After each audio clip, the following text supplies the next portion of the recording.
bentuknya segitiga, ada yang bulat ya. Ini tendanya dari mutiara yang berongga. Tuluha situna milan. Panjang. Selamat datang di channel Kalam Syiar FM.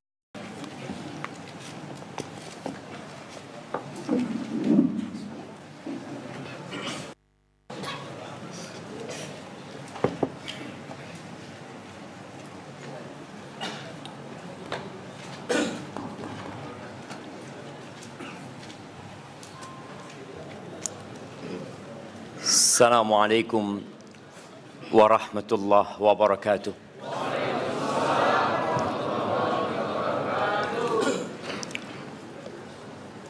Alhamdulillah alladzi hadana lihadza wa ma kunna linahtadiya laula an hadana Allah. Segala puji bagi Allah Jalla Jalaluh yang telah memberikan hidayahnya kepada kita, membimbing dan menunjuki jalan kebenaran, menguatkan hati untuk melangkahkan kaki ke rumah Allah Azza wa Jalla. Di saat tidak sedikit umat Islam yang masih jauh dari rumah Allah Jalla Jalaluh. Dan ana bersyukur kepada Allah bisa sampai kembali ke Masjid Ubay ini. Sebuah masjid yang didirikan agar orang-orang mengingat Allah Azza wa Jalla dan menegakkan agamanya. Yang kalau bukan karena petunjuk Allah, kita nggak akan bisa sampai ke masjid. Maka jangan pernah congkak, angkuh, karena engkau bisa ke masjid. Ada orang yang rumahnya mungkin 10 meter dari masjid, tapi dia nggak pernah ke masjid. Ada orang yang tiap pagi berangkat kerja, yang tempat kerjanya berjarak 5 kilo, berangkat dia tiap hari.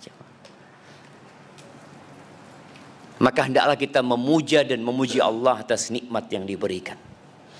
Allahumma salli wa sallim ala abdika wa rasulika sayyidina wa maulana wa habibina wa syafi'ina Muhammad.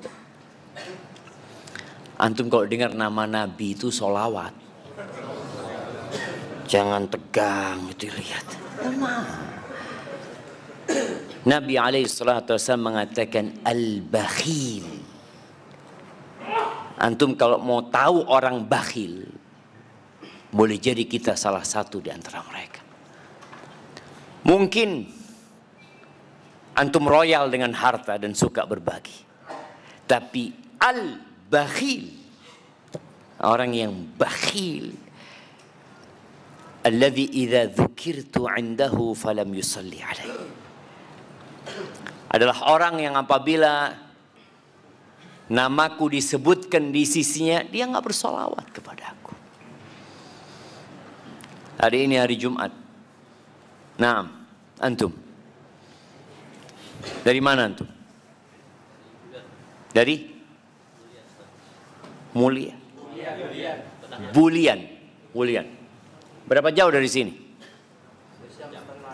Sejam. Berapa banyak selawat antum dari sana ke sini? Tidak terhitung. Masya Allah. Banyak banget. Anak kasih hadiah buat antum. Ini kayak jualan aja deh cuma. Masya Allah. Fadhal habibi. Hayakumullah. Jemaah, kadangkala kita ini mengaku ahlus sunnah wal jamaah, mengaku cinta Rasul sallallahu alaihi wasallam,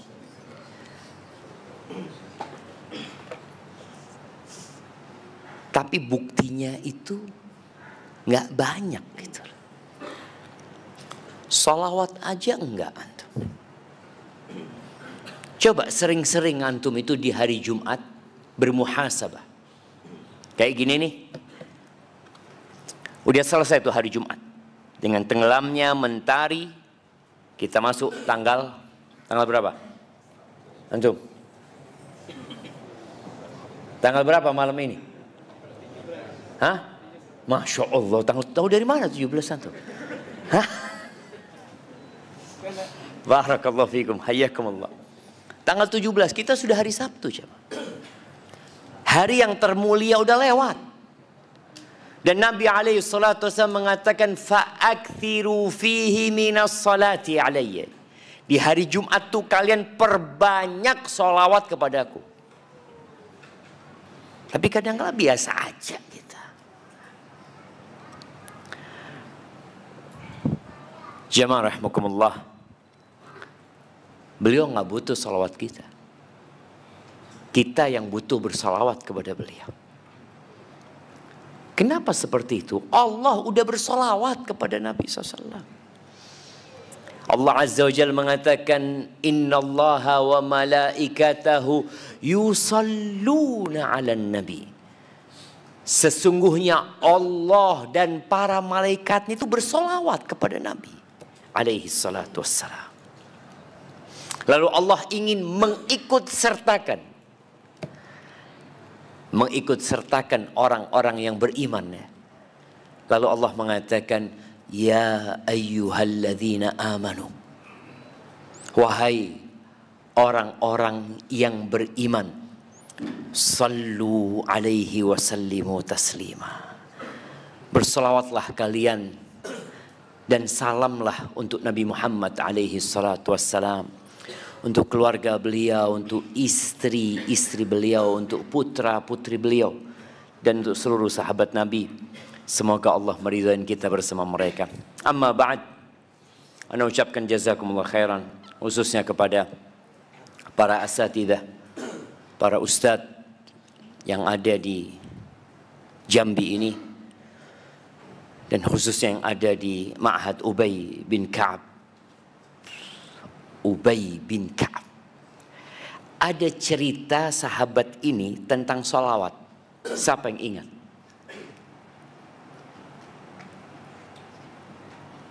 Nah,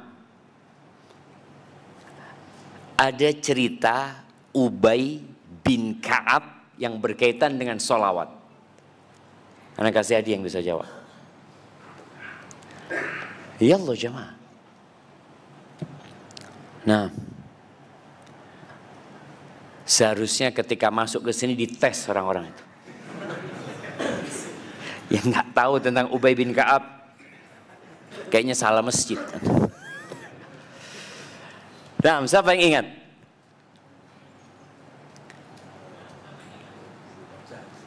Nah, ada yang cari.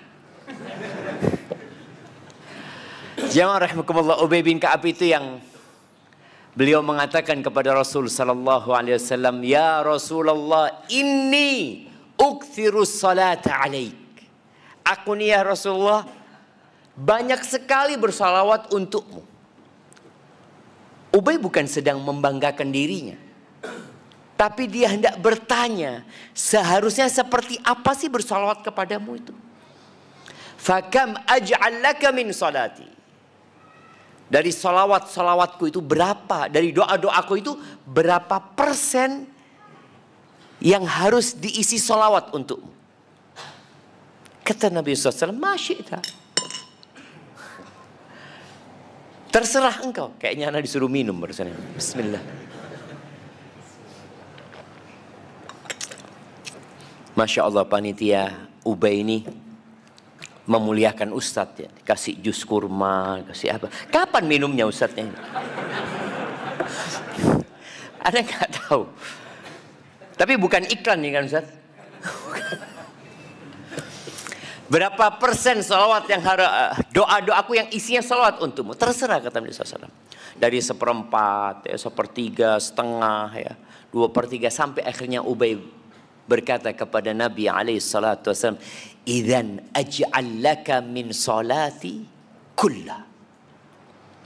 Kalau begitu, Doa-doaku isinya salawat buat engkau semuanya ya Rasulullah sallallahu alaihi wasallam. Kalau orang banyak bersalawat kepada Nabi SAW, dia akan dapat 2 pahala yang agung sekali. Satunya di dunia, satunya di akhirat. Apa 2 hal itu yang Nabi sebutkan alaihi salatu wassalam kepada Ubay bin Ka'ab? Naam. Ana udah kasih ceritanya. Apa fadilahnya? Jamaah. Ini memang orang-orang di sini pemalu Ustaz atau memang naam. Di akhirat oke, dapat syafaat. Dimurahkan rezekinya. Mungkin ya. Iyalah enggak apa. Kita Barakallahu fikum. Naam. Enggak apa-apa, sebuah usaha.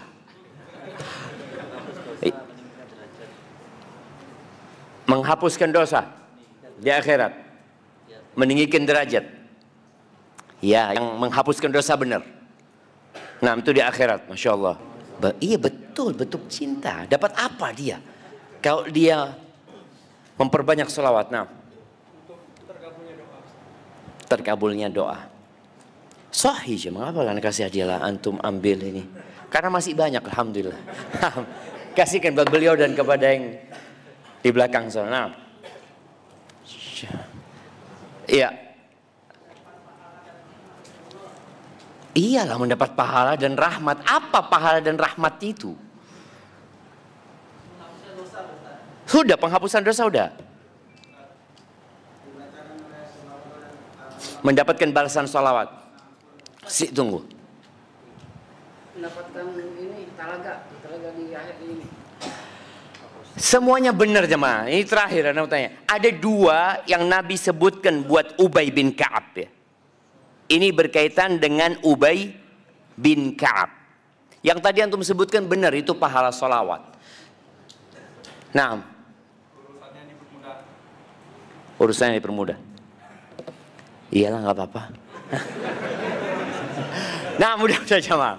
Kata Nabi SAW kepada Ubay, "Idzan tukfa hammak wa yaghfirullahu laka dzambak." Kalau engkau memperbanyak sholawat, semua kegundahan, kegalauan dicukupi sama Allah. Kau bahagia di dunia. Itu di dunia. Di akhirat diampuni dosa-dosanya jemaah. Jadi kadang-kala kita ini udah dikasih tahu jalan menuju kebahagiaan. Dipermudahkannya urusan, dibukanya pintu rezeki, tapi kita nggak jalanin. Sholawat ya mah. Ahibati billah. Sebelum kita mulai kajian kita, itu baru muqaddimah aja. Anak punya waktu sampai kapan? Jam 8 kan? Siap. Antum sudah kenal nggak antum yang pakai baju hijau? Ya. Kenal nggak sama yang di kiri antum? Hah? Anak tanya udah kenal, dia langsung kenalan jemaah. Iya, siapa namanya beliau? Masya Allah, dari mana beliau? Masya Allah, apa kerjaannya beliau? Masya Allah, ini anak kasih hadiah buat antum, kasihkan ke beliau ya. Nah, Masya Allah. Iya, ini anak kasih lagi buat antum. Jamaah, kita tuh kadang-kadang sok paling alim.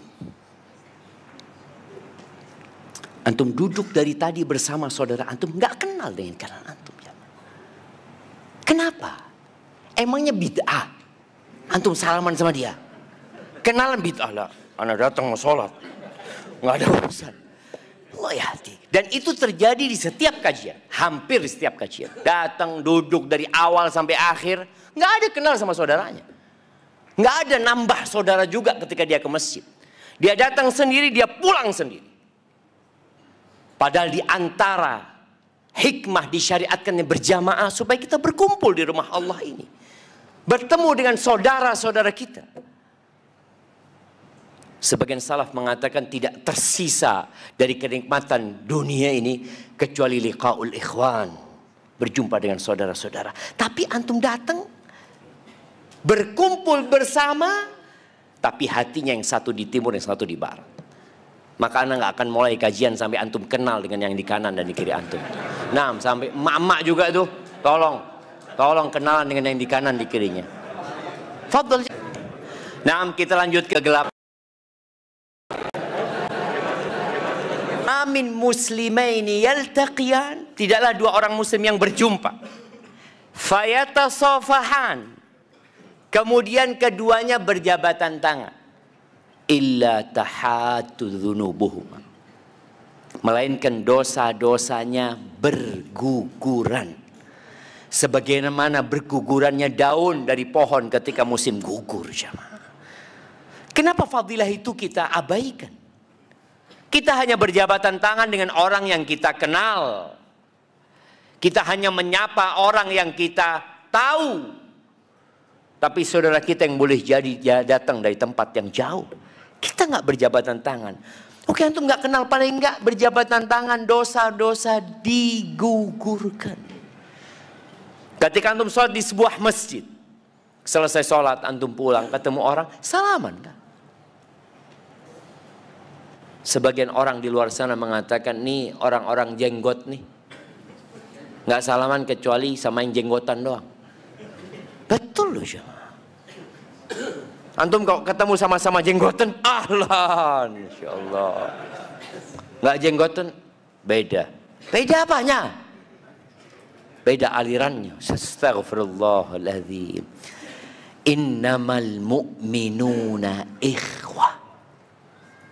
Kata Allah Azza wa Jalla, orang-orang beriman itu semuanya saudara.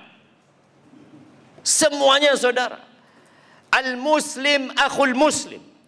Seorang muslim itu saudara buat muslim yang lainnya. Faman ufiya lahu min akhihi syai', sampai pembunuh muslim membunuh orang lain masih saudara kita jemaah. Dengan dosa besar dia. Dia nggak keluar dari Islam. Dia tetap saudara kita. Tapi kadang-kala kita jadi sok paling baik. Seakan-akan surga di depan kita. Ingat, korek api neraka itu ustaz, qari'ul Quran. Barang yang Allah tawarkan kepada kita itu mahal jemaah. Ala inna sil'atallahi ghaliyah. Mahal. Barang yang Allah tawarkan kepada kita. Ala inna sil'atallahi jannah. Barang yang Allah tawarkan itu surga. Maka berusaha kita untuk berlomba-lomba dalam kebaikan. Ia bicara membangun istana di surga Allah Azza wa Jalla. Semua orang ingin punya rumah. Ya wajarlah. Manusia, bahkan sebagian orang mensyaratkan rumah itu sebagai syarat untuk menikah. Jadi orang tua yang mengatakan, kalau engkau belum punya rumah nak, jangan nikah. Tanya sama orang tua, dulu ayah nikah punya rumah? Enggak, lain lah orang dulu. Sama. Sahih, nggak harus punya rumah cuma. Orang nikah itu nggak harus punya rumah.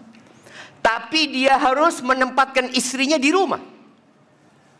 Walaupun rumahnya itu ngontrak.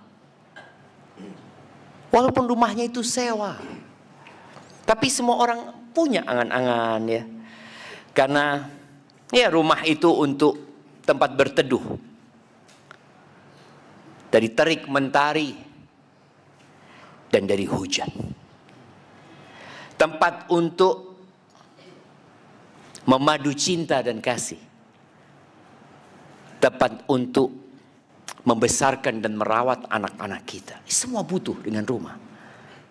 Dan bagaimana Allah Azza wa Jal, Alladhi khalaqa fasawwa, Allah yang menciptakan dan sempurna ciptaan Allah.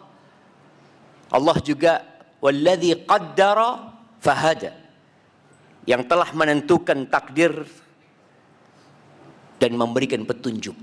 Binatang-binatang itu pun punya rumah. Coba. Masya Allah ya. Anak kadang-kala kalau sudah melihat potongan video burung-burung yang membuat rumah, jamaah. Allah ajarin tuh burung, jamaah, menganyam rumahnya. Sampai ada burung itu ketika dia bertelur, dia itu dipenjara sama suaminya. Sampai anaknya besar. Nanti baru dihancurkan sarangnya. Subhanallah. Karena semuanya membutuhkan rumah. Ahibati fillah, bagaimana kalau antum ingin rumah di tempat yang paling indah? Di Jambi ini, tempat paling mahal di mana? Nah, gimana jemaah? Anak nggak tahu. Kasih tahu ustadznya ini. Nah, di mana? Puri Mayang. 1 meter berapa di sana?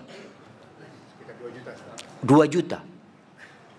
Murah lah. Wallah jamaah, ana tadi kalau antum sebelum ada datang ke sini, ana ngecek. Ana ngecek harga tanah paling mahal di dunia. Ada yang 1 meternya 4 miliar. 1 meter 4 miliar. Ana pikir, waduh mahal banget. Ada yang 5 miliar. Ada yang 5,9 miliar 1 meter. Cuma 2 juta. Allah Akbar jemaah. Allah jemaah. Ya. Itu di muka bumi. Kita tahu ya. Orang itu ingin punya rumah di tempat yang strategis. Yang kadangkala untuk memenuhi keinginannya dia merantau. Orang Jambi suka merantau nggak? Iya. Benar jemaah. Ana yang tahu orang-orang perantau itu biasanya dari Sumbar sana kan? Hah? Jambi juga. Yang Jambi ke Sumbar, yang Sumbar ke Jambi gitu. Iya. Mereka ketika merantau ada dalam benak dia ingin punya rumah gitu loh. Dia menabung ya. Saudara-saudara kita mungkin yang kerja di Malaysia, merantau ke sana atau kerja di Jakarta, biasanya kalau dia punya rezeki dia kirim ke kampungnya, belikan tanah. Kemudian setelah itu dia bangun rumahnya, sehingga tatkala dia pulang dari perantauan dia sudah punya rumah. Ahibati fillah, ada orang yang suka berlibur ke tempat-tempat yang dingin. Karena nggak tahu di Jambi ini ada nggak kayak puncak di Bogor sana? Oh, Kerinci. Berapa jauh? 450 kilo. Ih, jauh banget lah jamaah. Kalau orang Jakarta itu berangkat Jumat, pulang Ahad dari puncak sana.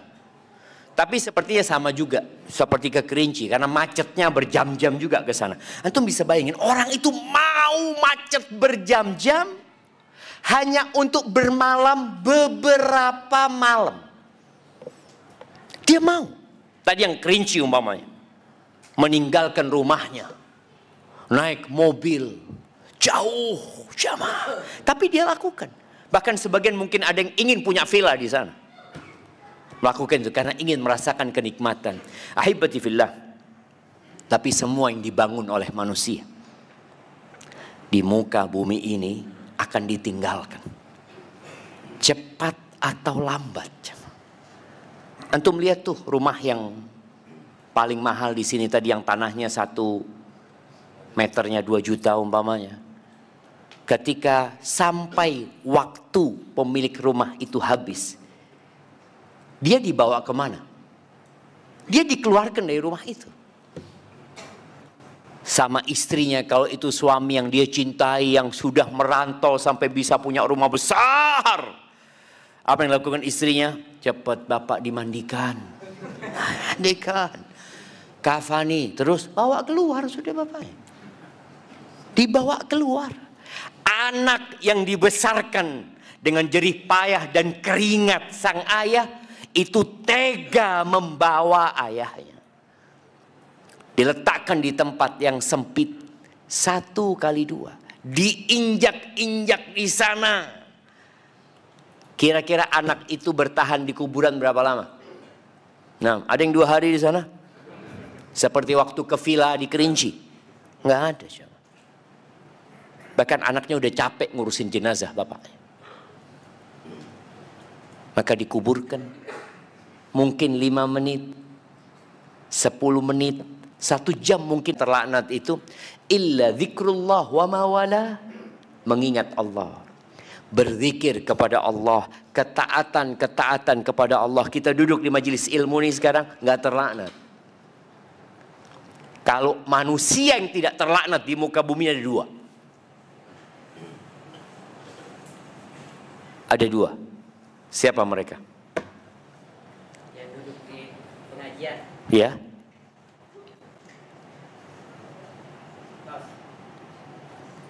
Yang duduk di pengajian. Yang bersolawat, yang berzikir kepada Allah.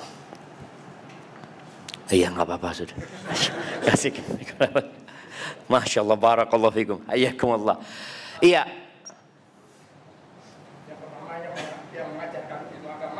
Yang pertama mengajarkan ilmu agama. Yang kedua belajar ilmu agama. Masya Allah, jazakallah khair. Betul, anak kasih hadiah 2 buat antum. Masya Allah. Iya. Manusia yang tidak terlaknat itu alimun au muta'allim. Orang yang belajar agama dan orang yang berilmu, tentunya dia mengajarkan ilmunya. Maka kalau antum ingin jadi manusia yang tidak terlaknat, jangan berhenti belajar ilmu. Teruslah belajar. Walaupun kadang-kala antum datang ke majelis ilmu sambil ngantuk-ngantuk cari tiang ya, atau cari tembok. Nah, tembok itu khusus yang tua aja. Yang muda-muda jauhilah tembok itu jemaah. Pahala itu sesuai dengan kelelahan. Nggak sama loh orang yang bersandar dengan orang yang duduk, sekali-kali dia selonjor kakinya karena kecapean ya. Nah, jemaah, semua ada perhitungannya. Semua ada perhitungannya. Kadang-kala ada orang datang duluan bukan untuk dekat sama ustadznya, tapi untuk dekat sama tiang. Jadi dia memang datang cari tiang. Ahibati fillah. Di surat Thaha ayat 128 Allah Azza wa Jalla mengatakan agar kita ngambil pelajaran ya dari apa yang terjadi di muka bumi ini. Allah mengatakan afalam yahdi lahum kam ahlakna qablahum minal qurun yamshuna fi masakinihim inna fi dzalika laayatin liulin nuha. Kata Allah Azza wa Jalla, maka tidakkah menjadi petunjuk bagi tuh orang-orang yang hidup di muka bumi ini, orang-orang musyrikin, orang-orang kafir, berapa banyak generasi yang Allah binasakan. Mereka berjalan melihat tempat tinggal mereka. Oh, ini rumahnya mereka, oh ini kampungnya mereka. Oh, dulu di sini hidup generasi yang kuat gagah perkasa. Kemana mereka? Habis. Mereka mati. Itu bangunannya, oh iya, bangunannya sekarang jadi cagar budaya.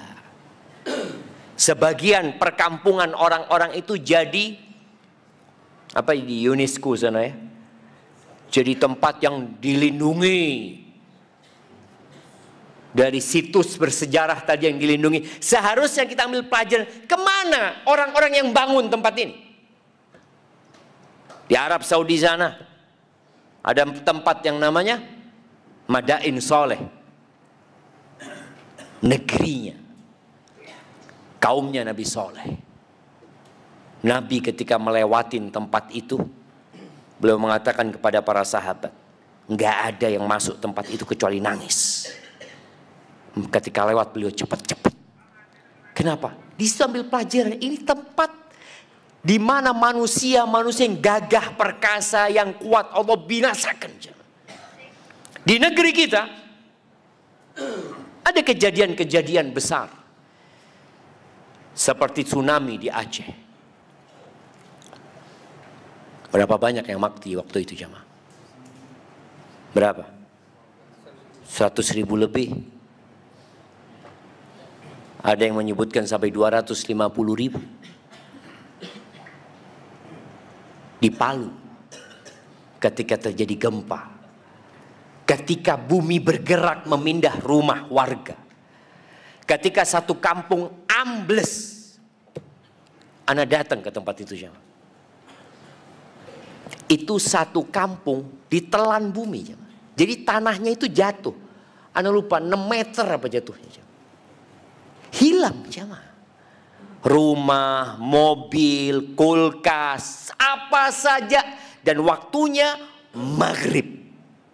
Kejadian itu. Pada saat semua orang sedang ada di rumah. Sedang ada di dalam mereka. Dan subhanallah ada satu orang yang sedang ke masjid. Dia dengar waktu sholat. Tadi ada suara. Boom. Ketika dia balik sudah hilang negeri itu jemaah. Maka di situ ada tanda-tanda kebesaran Allah buat orang yang punya akal sehat. Jangan sibuk mencari dunia, membangun rumah di dunia. Padahal engkau tahu dan yakin 100% rumahmu akan kau tinggal. Ahibati billah. Allah berjanji akan memberikan kepada kita tempat tinggal yang kekal dan abadi. Tadi rumah, istana, villa, apa aja antum mau di sana. Di surat At-Taubah ayat 72. Allah Azza wa Jalla mengatakan wa'adallahul mu'minina wal mu'minat. Allah menjanjikan buat hamba-hambanya yang beriman, baik itu laki-laki atau wanita. Sekarang ada usaha dari kaum feminisme, saya bukan dari mereka. Di belakang mereka ada yang menggerakkan. Yang melakukan propaganda, menyetarakan antara laki-laki sama wanita. Sampai di dalam rumah tangga. Jadi nggak ada konsep pemimpin dalam rumah tangga, nggak ada. Ada usaha. Perempuan itu belahan wanita. Kata Nabi SAW, An-nisa syaqaiqur rijal. Wanita-wanita itu belahan laki-laki. Laki-laki diciptakan dari tanah langsung, Nabi Adam. Dan Hawa tidak diciptakan dari tanah langsung. Tapi diciptakan dari yang diciptakan dari tanah. Diciptakan dari Nabi Adam alaihissalam. Dua orang ini, dua makhluk ini nggak sama. Karena mereka diciptakan untuk saling melengkapi. Saling menyempurnakan. Tapi Allah menjanjikan kepada mereka semuanya. Baik itu laki-laki atau wanita. Apa yang Allah janjikan kepada mereka? Jannat. Surga-surga. Tadi kalau bicara surga itu kebun-kebun dengan pohon-pohon yang besar ya. Dengan hawa yang sejuk. Yang bisa disetel sesuai keinginan antum. Antum bisa nggak nyetel hawa di luar? Ana kepingin di luar ini 23 derajat. Bisa nggak?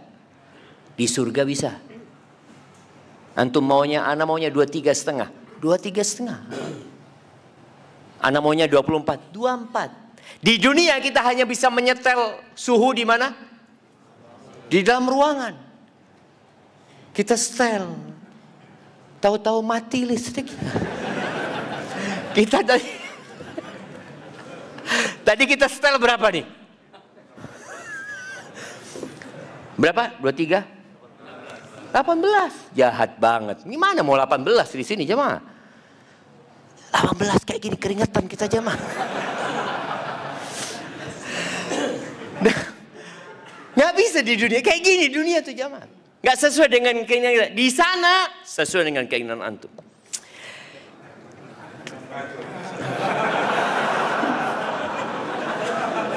Kasih kipas Ustaz. Nah, jazakallah khair ya. Masya Allah, baik-baik ternyata di sini orangnya jamaah. Allah janjikan jannatin, tadi taman-taman, kebun-kebun di surga, tajri min tahtihal anhar. Di bawahnya mengalir sungai-sungai. Sekali lagi, sungainya nggak seperti sungai Batanghari. Antum mau ke sungai paling indah di muka bumi ini, nggak ada 0,0001% dibandingkan sungai di surga. Allah ceritakan di surat Muhammad ayat 15 tentang sungainya ini. Fiha anharun min ma'in ghairi asin. Di situ ada sungai dari air yang jernih, yang segar, yang tidak rusak airnya, yang nggak payau rasanya, segar. Itu yang pertama. Wa anharum min labanin lam yataghayyar ta'muhu. Dan ada sungai dari susu yang rasanya nggak berubah. Susu di muka bumi ini, susu apapun, berapa lama bertahan di luar? Susu sapi, berapa lama setelah diperah itu kemudian antum taruh? 2 hari? 2 hari? Nggak hitungan hari Ustaz, hitungan jam dia rusak. Kalau dia nggak taruh di kulkas, dia taruh di kulkas hitungan berapa bulan? Ya nggak lama juga loh Ustaz. Ada kadaluarsanya. Susu di surga, sungai nggak ada kadaluarsanya. Ya Allah, gimana jemaah? Bayangin, susu sungainya. Antum melihat, Allahu Akbar.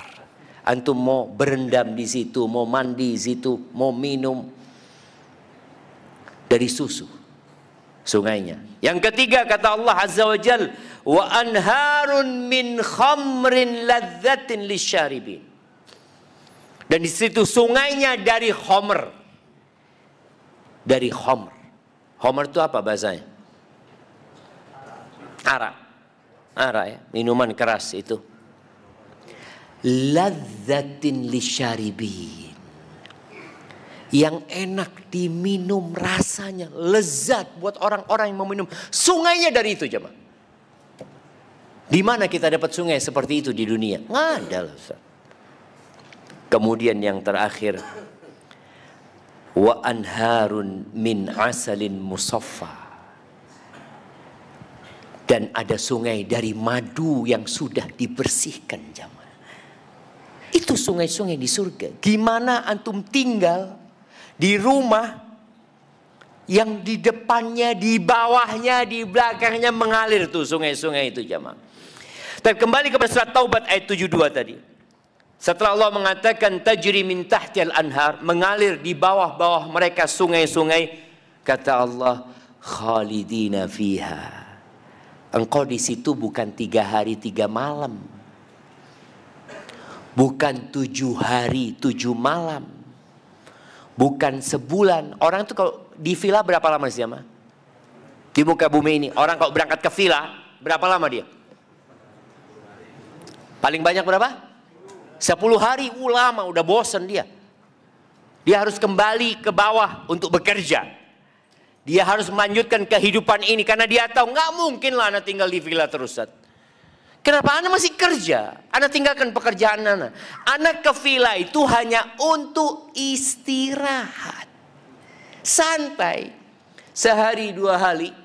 Setelah itu dia balik turun lagi. Sedangkan di surga khalidina fiha, selama-lamanya antum di sana.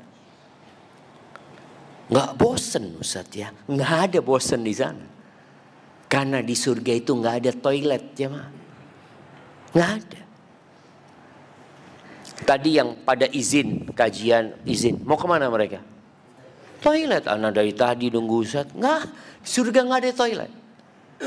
Makan di sana, kulu washrabu hanian, hanian, Bima aslaftum fil ayyamil khaliyah. Silahkan makan, minum tanpa takut sakit, tanpa takut perutnya kekenyangan, tanpa takut nanti harus ke toilet. Di mana toiletnya? Antri toiletnya nanti.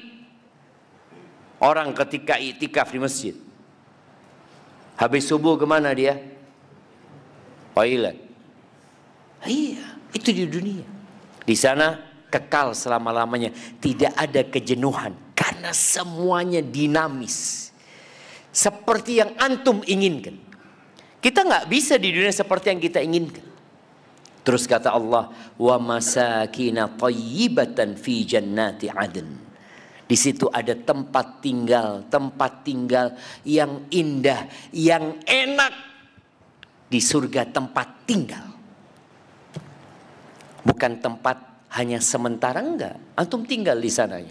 Waridwanun minallahi akbar. Dan ada keridhaan Allah subhanahu wa ta'ala yang lebih besar. Dzalika huwal fawzul azim. Kalau bicara kemenangan yang sebenarnya, keberuntungan yang hakiki, ya di sana. Ahibati billah, anak ketika baca hadis ini nggak kebayang. Hadis ini diriwayatkan Imam Muslim. Rasul sallallahu alaihi wasallam mengatakan, "Inna lil mu'min fil jannati la khaymatan min lu'lu'atin wahidatin mujawwafah." Azan jemaah. Belum. Sesungguhnya bagi orang yang beriman di surga itu ada tenda. Tuh ada rumah, ada istana. Tapi orang tadi kan kadang-kala ingin tinggal di tenda. Antum lihat di beberapa villa itu, villanya bukan dari bangunan, tapi dari tenda. Yang kadang-kala tendanya itu terbuka atasnya. Sehingga dia di malam hari bisa melihat bintang-bintang, rembulan. Nanti di surga, Allah ciptakan. Buat orang beriman itu ada tenda. Terbuat dari apa tenda ini? Min lu'lu'atin wahidah, dari satu mutiara, mujawwafah, mutiara yang dalamnya ada rongganya, jemaah. Tenda itu kan ada yang bentuknya segitiga, ada yang bulat ya. Ini tendanya dari mutiara yang berongga, jemaah. Tuluha situna milan. Panjangnya jemaah 60 mil. Berapa kilo jemaah? 60 mil itu 1 mil 1,6? Iya 1,6 kan? Jadi kalau 60 mil berapa kilometer jemaah? 96 kilometer. Anda kasih hadiah tuh. Fadhal kasihkan ke beliau. Siapa yang jawab? Hah? Antum yang jawab. Jazakallah khair. Mana yang jawab? Bukan beliau yang jawab. Yang jawab yang mana? Ini beliau. Jangan ribut. Anda kasih aja buat yang di belakang sana. Nah, fadhal. Saya bayangkan 96 kilometer panjangnya. Gimana tenda sebesar itu jemaah? Di mana di muka bumi antum dapat tenda sebesar itu? Kita mau beli, mau bikin bangunan aja. Kalau bangunan itu 100 kali 100. Berarti berapa? 1 hektar jemaah. Bisa bikin tanpa tiang? Nah, nggak bisa. Ini dari mutiara. Lil mu'min fiha ahlun. Orang mukmin di dalam tendanya itu dia punya istri-istri. Bukan satu jemaah. Yatufu alaihimul mu'min fala yara ba'duhum ba'dha. Tuh orang beriman ini keliling ke istri-istrinya di tenda yang besar itu tanpa saling melihat. Kayak apa gitu jemaah ya, bayangin ya. Nah, itu ada yang di surga jemaah.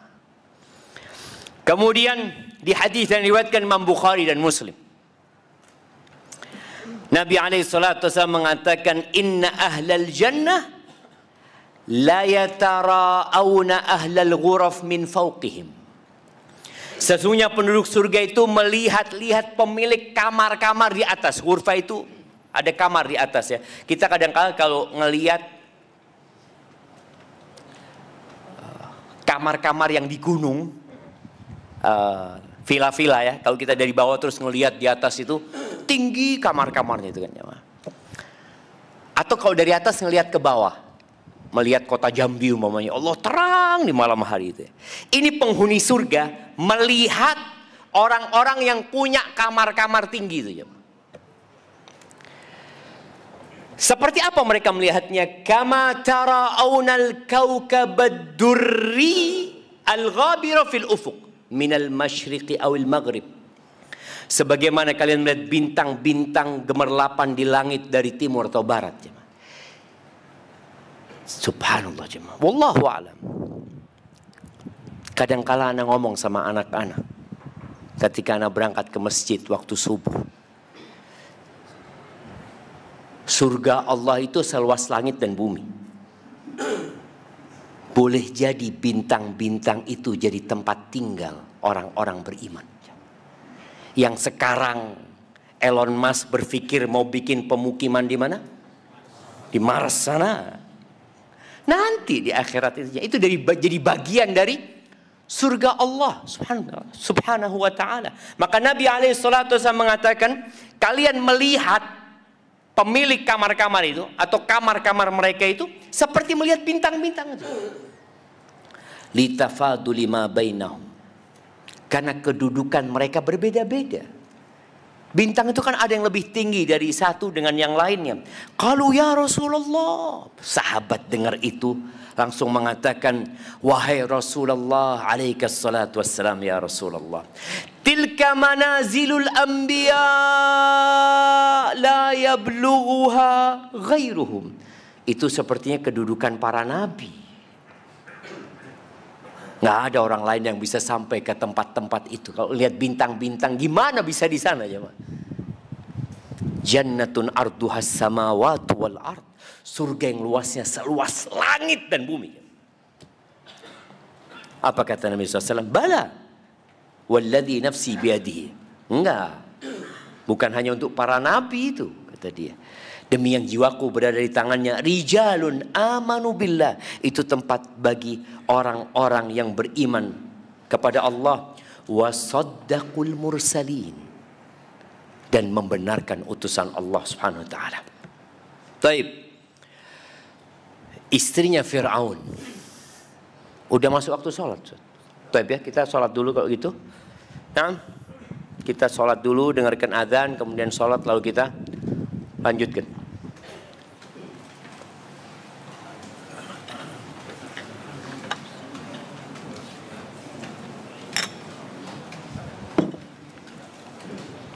Kalau antum ke Mesir, yang antum lihat apa? Kuburannya Fir'aun. Piramid itu kuburan. Besar-besar. Karena mereka berpikir, jadi setiap raja itu disebutkan, ketika dia jadi raja, sejak awal dia jadi raja, dia bangun kuburan. Karena dia berpikir nanti kalau piramidnya semakin besar, maka dia akan lebih senang di kehidupan selanjutnya nanti. Bahkan di sana ada ya pembantu-pembantunya juga ikut dikuburkan di sana aja. Yang tersisa kuburannya, istananya hilang. Allah Azza wa Jalla menceritakan bagaimana istrinya Fir'aun ya, yang disiksa, disakiti oleh Fir'aun, menjadi sebuah percontohan buat para wanita dan buat yang laki-laki juga. Allah berfirman surat At-Tahrim ayat 11 ya, daraballahu mathalan lilladzina amanu imra'at Fir'aun idh qalat, ketika dia berkata, nah, apa doanya istrinya Fir'aun? Doanya apa?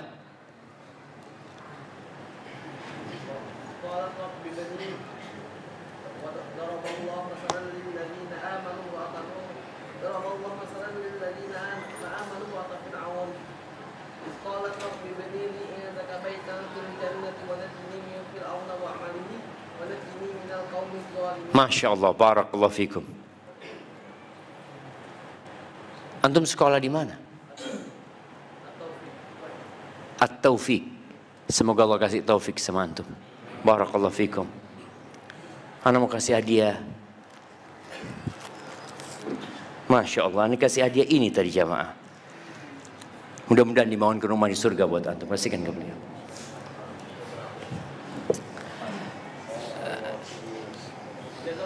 Barakallahu fikum. Allah Azza wa Jal menceritakan istrinya Fir'aun ini berdoa mengatakan, Rabbi ibni li. Wahai Rabbku, bangunkan buat aku. Indaka, di sisimu. Dia ingin tetanggaan sama Allah Azza wa Jalla. Baitan fil jannah, rumah di surga.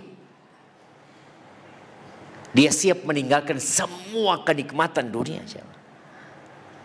Pernahkah antum berdoa minta sama Allah seperti itu? Ahibati fillah, apa yang perlu dilakukan kalau ingin punya istana di surga, punya rumah di surga, punya tadi kamar-kamar yang seperti bintang-bintang yang kita lihat di ufuk barat, ufuk timur? Allah Azza wa Jalla mengatakan, wali kullin darajatun mimma amilu. Semua akan mendapatkan derajat-derajat, kedudukan-kedudukan sesuai dengan amalan mereka. Maka antum perlu membangun masjid. Kalau antum ingin punya istana di surga, ya bangunlah masjid. Nggak mampu Ustaz bangun masjid sendirian, ya udah bangun separuhnya. Nggak mampu Ustaz, seperempatnya. Ana cuma mampu mungkin 1 meter Ustaz, nggak apa-apa. Tapi ada keinginan dalam benak ana harus punya rumah di surga. Sebelum antum berpikir punya rumah di dunia, punya rumah di dunia mahal. Sekarang rumah paling murah di Jambi ini berapa? Berapa jemaah? Berapa? 450. 150. Nggak ada yang 100. 95 lah. Bayangkan jemaah, antum mau punya rumah di dunia ini harus ya 100 juta kira-kira. Punya rumah di surga 1 juta jadi. Masa 1 juta jadi? Jadi 100.000 Ustaz bisa. Kata Rasul sallallahu alaihi wasallam di hadis Utsman bin Affan diriwayatkan oleh Imam Bukhari dan Muslim, man bana masjidan yabtaghi bihi wajha Allah banallahu lahu baitan fil jannah. Barang siapa yang membangun masjid karena Allah, bukan karena ingin namanya diletakkan di depan masjid, bukan karena ingin menceritakan kepada orang-orang itu masjid Ubay itu tahu, nah ana yang bangun itu, masya Allah, bukan karena itu, tapi karena Allah Azza wa Jal, maka Allah akan bangunkan bagi dia rumah di surga. Di riwayat lain dikatakan banallahu lahu mithlahu fil jannah. Allah akan bangunkan buat dia seperti itu di surga Allah Azza wa Jalla. Berarti harus masjid yang jadi Ustaz? Ternyata enggak. Di riwayat lain Nabi SAW di hadis Bazzar dan Tabrani, dari hadis Abu Dzar radhiyallahu anhu, Nabi SAW mengatakan, man bana lillahi masjidan qadra mifhasi qatah, barang siapa yang membangunkan bagi Allah masjid yang besarnya hanya seperti tempat burung dara pasir bertelur. Ini burung telurnya di tanah, di pasir biasanya. Antum bisa lihat sekarang di video-video itu, kadangkala dia menyelamatkan telurnya burung ini ya, di pasir kecil ya, sekedar buat telurnya itu. Banallahu lahu baitan fil jannah. Allah akan bangunkan buat dia rumah di surga. Artinya ternyata punya rumah di surga nggak butuh 100 juta. 1 juta punya rumah antum. 500.000 bisa. Allah, betapa baiknya Allah Subhanahu wa taala. Tapi ingat, perhitungan di akhirat itu persentase. Kalau antum orang kaya, ya bangun yang besar. Kalau antum orang miskin, ya sesuai dengan kemampuan antum. Yang jelas Allah akan bangunkan buat antum rumah dan istana di surganya. Ya, masih banyak amalan lain yang kita ketahui, seperti sholat 12 rakaat dalam sehari dan semalam ya. Kemudian nih, terakhir nih, sebelum kita masuk ke sesi tanya jawab, ada hadis yang diriwayatkan Abu Dawud dari Abu Umamah Al-Bahili radhiyallahu anhu qala Rasulullah sallallahu alaihi wasallam, ana za'imun bi baitin fi rabdil jannah. Aku, kata Nabi SAW, menjaminkan sebuah rumah di pelataran surga. Rumah di pelataran surga. Kita lihat ya, sebagian kita ini punya rumah nggak satu.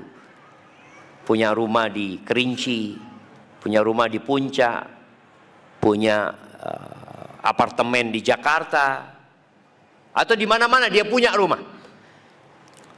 Jadi di surga pun antum bisa punya banyak rumah, bisa. Nabi SAW menjaminkan sebuah rumah di pelataran surga. Buat siapa? Liman tarakal mira'a wa in kana muhiqqan. Buat orang yang meninggalkan perdebatan walaupun dia benar. Kadangkala perdebatan itu harus ditinggalkan, jangan. Ketika antum melihat lawan debat antum ini nggak mencari kebenaran, apa yang harus antum lakukan? Ya udah, menghindar. Ada kondisi-kondisi nggak perlu debat. Kadang-kadang ada orang mengatakan, oh ini kayak gini-gini. Oh iya, antum merasa benar. Ya udahlah, ikut pendapat antum, sudah selesai. Belajar untuk meninggalkan perdebatan walaupun antum benar, karena kondisinya bukan untuk mencari kebenaran. Yang kedua, kata Nabi SAW, wa bi baitin fi wasatil jannah. Kalau tadi di pelataran surga, dan aku menjaminkan rumah di tengah-tengah surga. Buat siapa? Liman tarakal kadhiba wa in kana mazihan. Buat orang yang meninggalkan dusta walaupun bergurau. Antum tinggalkan, antum mau bergurau nih, antum tinggalkan enggak? Ana enggak mau berdusta dalam bergurau. Ada rumah buat antum di tengah-tengah surga. Yang ketiga, wa bi baitin fi a'lal jannah. Kalau tadi di pelataran, di tengah, kemudian aku menjaminkan rumah di surga yang paling tinggi, Firdaus, bertetanggaan dengan Rasul sallallahu alaihi wasallam.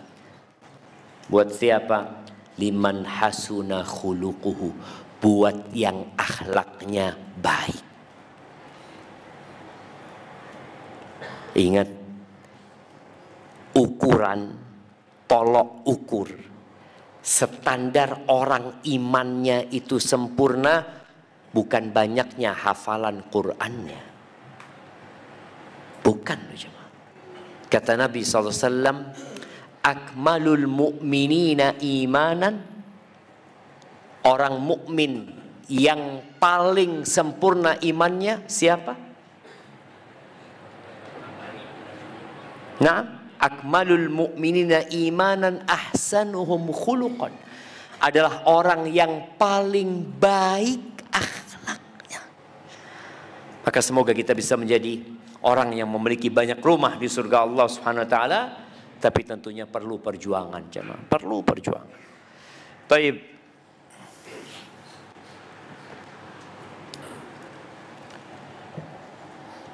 Masya Allah.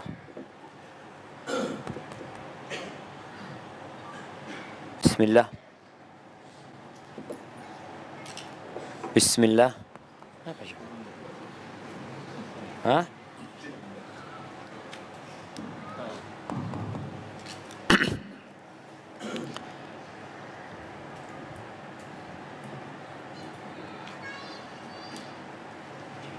Banyak kali pertanyaannya jemaah.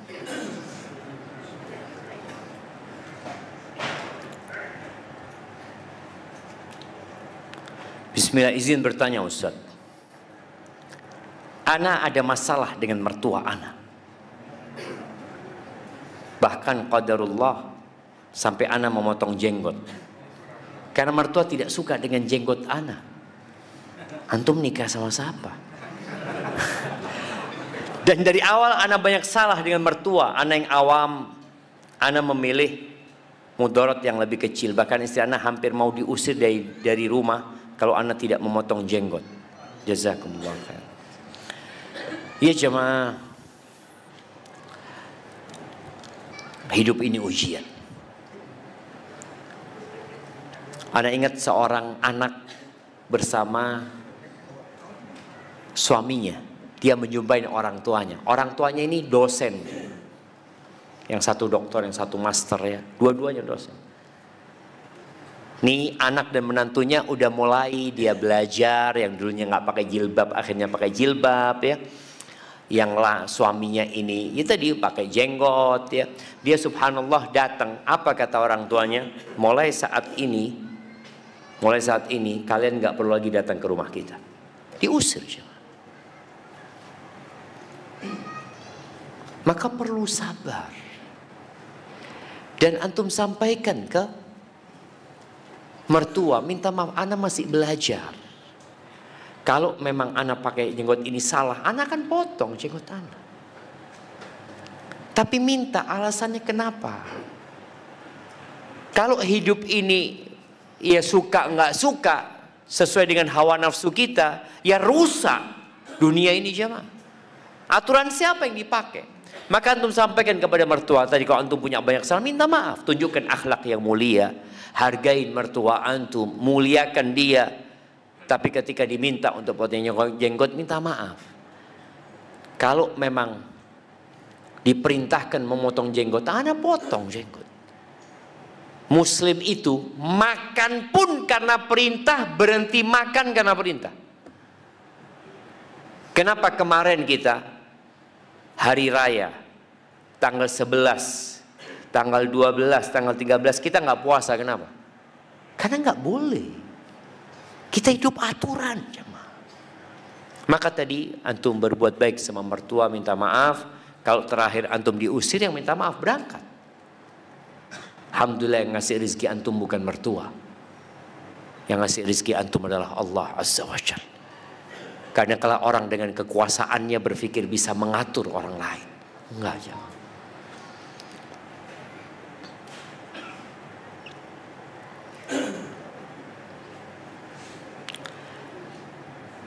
Masya Allah. Ustadz, kami sebagai penuntut ilmu terkadang datang semangat bukan sepenuhnya karena ilmunya. Bukan sepenuhnya untuk mengejar keutamaan menuntut ilmu. Terkadang kami pun mengejar soft depan bukan karena untuk mengejar keutamaannya, tapi untuk agar bisa lebih dekat dengan ustadz atau dai yang mengajar.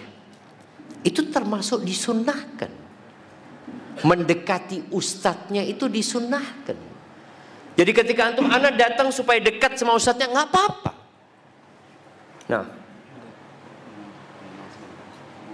Nah, siap. Ada pengumuman, jemaah.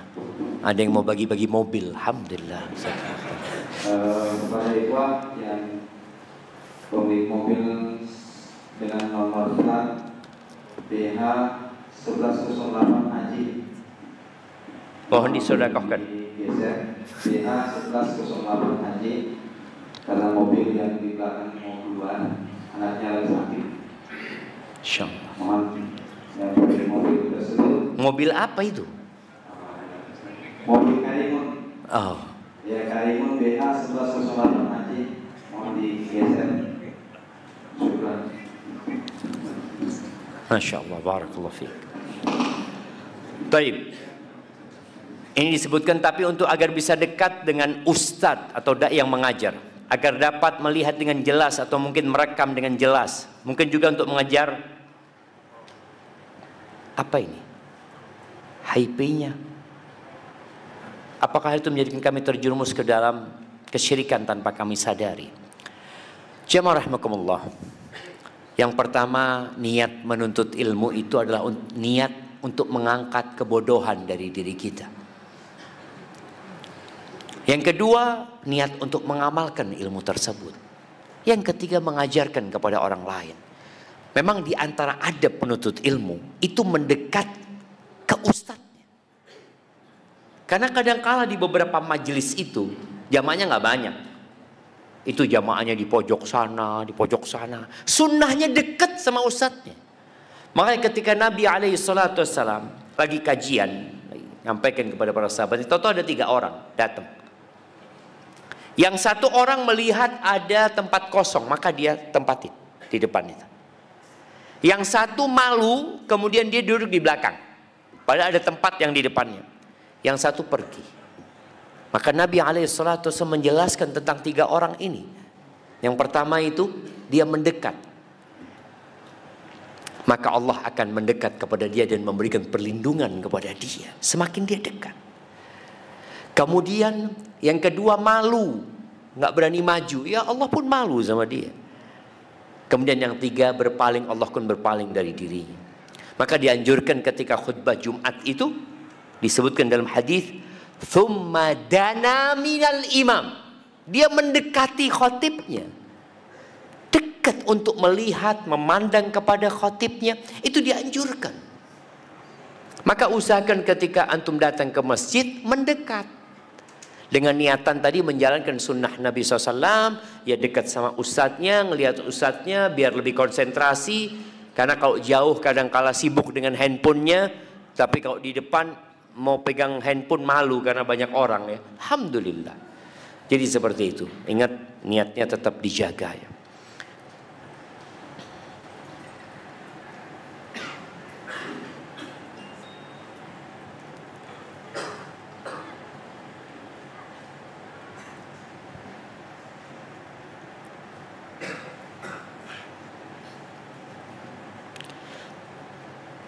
Izin bertanya, Ana dari Jawa Timur, merantau kerja di Jambi. Alhamdulillah pertama kali kajian tatap muka Ustadz Syafiq. Sudah 6 tahun mengenal manhaj salaf dan semenjak itu banyak ujian menghadang. Pertanyaannya, ortu Ana terlilit hutang sampai ratusan juta. Semua tabungan Ana habis dan bahkan masih mencicil membantu melunasi. Apa hikmah dari ujian ini Ustaz? Syukran, jazakumullahu khairan.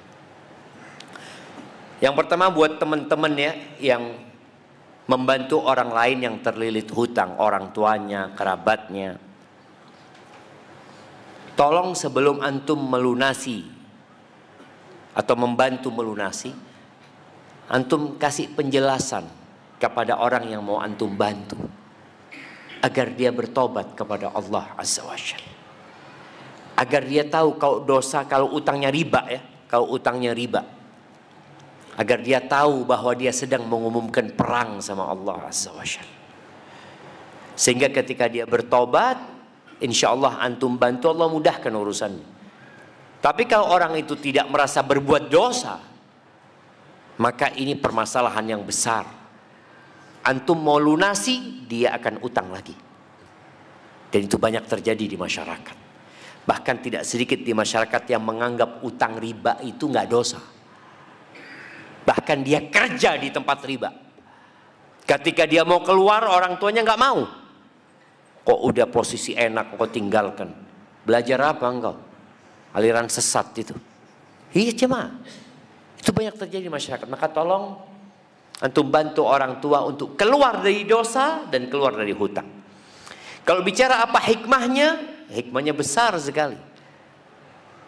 Antum lebih dekat sama Allah Subhanahu wa taala. Orang itu kalau dicukupi, disenangkan hidupnya, kadang-kala lupa jemaah. Bahkan Allah Azza wa Jalla mengatakan innal insana la yatgha ar-ra'ahu istaghna. Sesungguhnya manusia itu benar-benar melampaui batasannya. Kapan? Ketika dia merasa punya semuanya, cukup, nggak butuh. Coba antum punya utang, doa terus antum. Sholat malam nggak berhenti. Soft pertama dikejar. Boleh jadi yang di soft pertama ini pada punya masalah semua, cuman dia datang soft pertama, iya. Coba selesai masalahnya semua. Masbuk dia di belakang. Betul. Jadi hikmahnya boleh jadi antum supaya lebih dekat sama Allah Subhanahu wa taala. Dan kenapa ujiannya sekarang? Karena imannya antum bagus. Jadi sebagian orang kan tanya, Ustaz, ana sejak hijrah, sejak kenal tuh kok ujian datang silih berganti. Ujian itu tanda cinta Allah dan disesuaikan dengan kadar keimanan. Kalau ujian itu datang dulu, mungkin antum nggak mampu. Maka sekarang datang karena antum sudah mampu. Barakallahu fikum.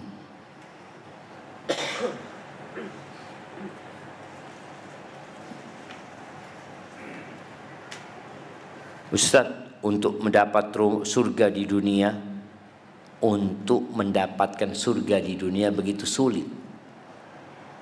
Apakah sesulit itu? Atau apakah ada bayangan sulitnya mendapatkan rumah di surga? Atau pahala itu sesuai dengan kelelahan? Ana kenek dari SD kelas 4 dan tukang bangunan sampai kuliah hingga saat ini dan lelah. Apakah Allah membalas semua dengan rizki, pahala dan jannah? Ahibati fillah, kalau bicara surga di dunia itu mudah didapat. Karena surga di dunia itu bukan rumah yang mewah, bukan jabatan yang tinggi. Tapi surga di dunia itu adalah ma'rifatullah, mengenal Allah Subhanahu wa taala, mentauhidkan Allah. Itu surga dunia. Makanya orang yang tidak masuk surga dunia nggak bakal masuk surga akhirat. Maka tolong kalau bicara surga dunia, antum belajar tentang hakikat dunia. Antum belajar tentang hakikat penciptaan antum di muka bumi. Antum belajar tentang Allah Subhanahu wa taala. Sehingga prasangka buruk itu hilang. Karena orang kadang-kala merasa, ya Allah Ustaz, ana dari kecil susah hidupnya. Nabi alaihi salatu wassalam lahir langsung capek. Bapaknya nggak ada. Disusui jauh di tempat Badui sana. 6 tahun ditinggal mati oleh ibundanya. 8 tahun ditinggal mati oleh kakeknya. Dirawat oleh pamannya sejak kecil, kerja ngembala kambing Nabi sallallahu alaihi wasallam. Susah hidupnya. Menikah dengan janda, punya anak, dapat wahyu dari Allah, tambah susah hidupnya. Dibuli, disakiti, dilemparin batu sallallahu alaihi wasallam. Mau dibunuh sama kaumnya, diusir, hijrah ke kota Madinah. Apakah kehidupan beliau secara ekonomi kemudian menjadi lebih baik? Enggak. Seringkali beliau puasa karena nggak ada makanan di rumahnya sallallahu alaihi wasallam. Tapi beliau sholat sampai bengkak kakinya sallallahu alaihi wasallam. Jadi teruslah berbaik sangka sama Allah Subhanahu wa taala bahwa apa yang Allah tetapkan buat antum pasti akan dibalas. Orang yang hidupnya susah di dunia kelak akan dikasih pahala kalau dia sabar tanpa perhitungan. Orang-orang kaya yang hidupnya senang ya, dan dia masuk surga. Ketika melihat Allah membagikan pahala buat ahlul bala, buat orang yang hidupnya penuh dengan penderitaan di dunia, nih orang-orang yang senang hidupnya di dunia ingin kulit mereka digunting-gunting jemaah. Karena lihat betapa besarnya pahala yang Allah berikan kepada mereka. Iya jemaah. Al-ajru biqadril masyaqqah. Pahala itu sesuai dengan besarnya kesulitan yang dihadapi.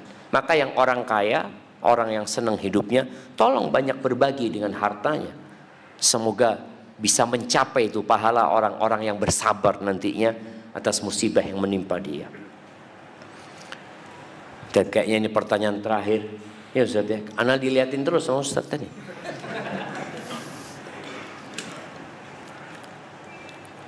Tunggu ana pilih pertanyaan yang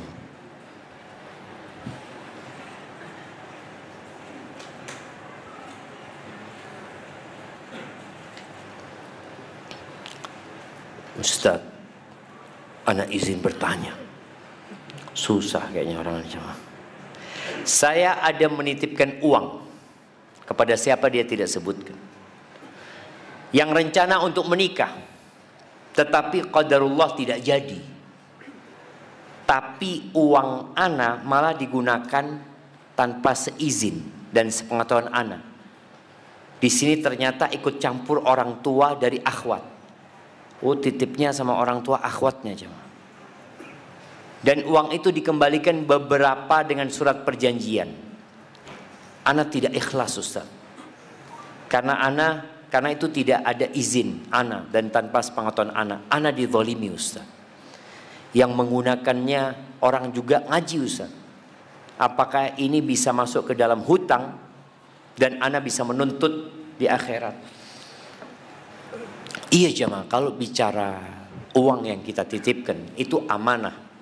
Kita nggak boleh pakai kecuali dengan seizin orang tersebut. Kalau kita pakai tanpa izin maka hendaklah minta maaf. Dan harus dikembalikan. Jadi kadang-kala antum nitip ke mertua. Hujan jemaah. Allahumma sayyiban nafi'an. Nah, antum titip sama calon mertua, ternyata nggak jadi mertua antum. Ujian dari Allah buat antum. Maka apa yang harus antum lakukan? Jadilah orang Islam yang sahal, hayyin, yang mudah. Boleh jadi memang calon mertua antum butuh sama uang. Ya sudah antum maafkan, cuma antum katakan nggak apa-apa sudah. Kalau memang itu yang terjadi, tapi tolong dikembalikan. Mau dicicil nggak apa-apa. Jadi dengan cara seperti itu Allah akan kasih ganti yang lebih baik buat antum. Dan ingat, orang yang sudah ngaji itu bukan malaikat. Manusia biasa. Kayak tadi kita bicara, antum sudah ngaji, semua udah belajar semua, datang tapi nggak salaman sama temannya. Antum udah ngaji, udah belajar, udah tahu dengan fadilahnya, tapi tidak mengamalkan. Dan ingat, ketika ditanya pada hari kiamat, tidak ditanya ilmu antum berapa banyak, tapi akan ditanya an ilmihi madza amila bihi, tentang ilmunya dipakai buat apa. Jemaah, itu yang dapat Anda sampaikan, kurang lebihnya mohon maaf. Yang benar dari Allah Jalla Jalaluh, yang salah dari diri Anda pribadi. Allah dan Rasul terbebaskan dari kesalahan itu. Subhanakallahumma wa bihamdika asyhadu an la ilaha illa anta astaghfiruka wa atubu ilaik. Assalamualaikum warahmatullahi wabarakatuh. Jazakumullah khair kepada Ustaz yang telah menyampaikan. Kami sangat berharap kepada semua